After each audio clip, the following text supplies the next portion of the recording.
వీళ్ళెవరు రాకముందే ఈడిని చంపేసి నాకు అడ్డు తొలగించుకోవాలి అని జ్యోత్స్న అయితే మనసులో అనుకుంటూ ఉంటుంది. అలా అనుకుంటూ అక్కడ ఉన్న పిల్లోని తీసి ఎలా అయినా ఈడిని చంపేయాలి అనైతే అనుకుంటూ ఉంటుంది. అలా అనుకుంటూ ఆ తలగడ పిల్లో తెచ్చి తన మీద ఏస్తూ ఉంటుంది. ఇక దీప అయితే పాలవి మెడిసిన్ అయితే కలుపుతూ ఉంటుంది. ఇక పారిజాతం వీళ్ళందరూ అయితే చాలా ఆందోళన చెందుతూ ఉంటారు.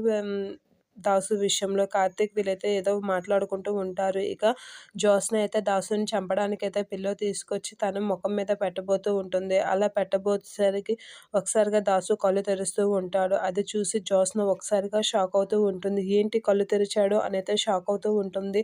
అలా షాక్ అవ్వగానే ఒకసారిగా జ్యోత్స్న గట్టిగా అరుస్తూ పిల్లో ఇసిరిసి చాలా గట్టిగా అరుస్తూ ఉంటుంది.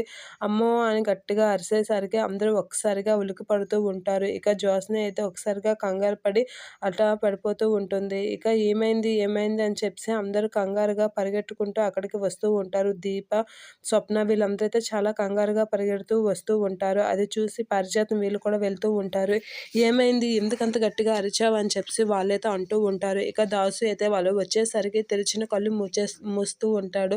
అలా ముయ్యగానే జ్యోత్స్న అయితే ఒకసారిగా షాక్ అవుతూ ఉంటుంది. ఏంటి నేను చూసింది నిజమేనా అని అయితే షాక్ అయ్యి అలా ఉండిపోతూ ఉంటుంది. వాళ్ళు వచ్చేసరికి అయితే దాసు కళ్ళు మూసేస్తూ ఉంటాడు.